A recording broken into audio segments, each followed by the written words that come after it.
যদি সে আপনাকে আগে দেয় তখন তাকে প্রতিহত করতে হবে। এইটার নাম হলো মুহাম্মদুর রাসূলুল্লাহ সাল্লাল্লাহু আলাইহি ওয়াসাল্লামের আদর্শ। বলেন সুবহানাল্লাহ।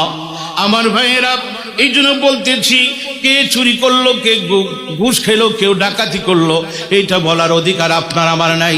এটার অধিকার একমাত্র আল্লাহ বলে। ওই বান্দা যদি গুনাহ করে এবং তওবা করে, কোনো মানুষ যদি কোনো জালিম বাদশার অত্যাচারে যদি হিজরত করে, হিজরতের আগে যত গুনাহ করেছে আল্লাহ তার গুনাহ মাফ করে দেয়। বলেন সুবহানাল্লাহ।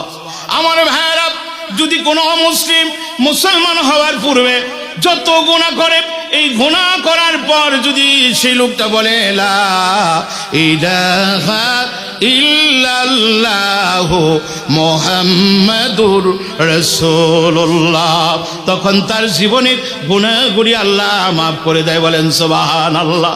কেউ যদি খানায় কাবা তাওয়াফ করে, আমার নবীজির রওজা মুবারক জিয়ারত করে, জিয়ারত করার পূর্বে, হজ করার পূর্বে যত গুনাহ সেই বান্দা করেছে, এই গুনাহগুলি আল্লাহ ক্ষমা করে দেয়। বলেন সুবহানাল্লাহ। এত বড় দয়াল আল্লাহর কাছে যখন বান্দা বলে, আল্লাহ গো, আমাকে ক্ষমা করে দাও, আমি ভুল করেছি, জীবনে অনেক ভুল করেছি, আল্লাহ তুমি আমাকে মাফ করে দাও। আমার আল্লাহ বলে, ও বান্দা, আমি তোমাকে ক্ষমা করে দে। বলেন সুবহানাল্লাহ।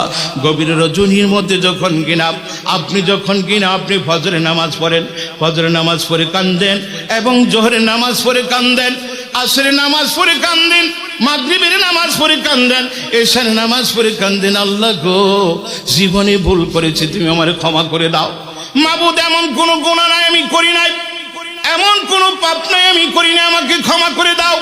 ইয়া রাব্বুল আলামিন, আল্লাহকে আমি তোমাকে ক্ষমা করি নাই। তখন তুমি গভীর রজনীতে তাহাজ্জুদের নামাজ পড়েছো, ঠান্ডা পানি ওযু করে, যখন কিনা তাহাজ্জুদের নামাজ পড়েছো, তারপরে গভীর রজনীতে হাত তুলে কান্দো, আল্লাহ, আল্লাহ গো, এমন গুনাহ করেছি, আমার বিবি জানে না, আমার মা জানে না, আমার সন্তান জানে না, সন্তান জানে না, বাবা জানে না, প্রতিবেশী জানে না, এমন কোনো গুনাহ নাই আমি করি নাই। মাবুদ, একমাত্র তুমি জানো গো আল্লাহ। আল্লাহ, এমন কোনো গুনাহ নাই আমার জীবনে নাই। এমন ভাবে রুনা জারি করে গভীর রজনীতে যখন কিনা আপনি আল্লাহকে ডেকে দুই হাত তুলে চোখের পানি ছেড়ে ছেড়ে কাঁদতেছেন, আল্লাহ কয়, এই গুনাহ আমি সেদিনও তোমাকে মাফ করি নাই। যদি তোমার একটা উদ্দেশ্য আছে, কি উদ্দেশ্য রে?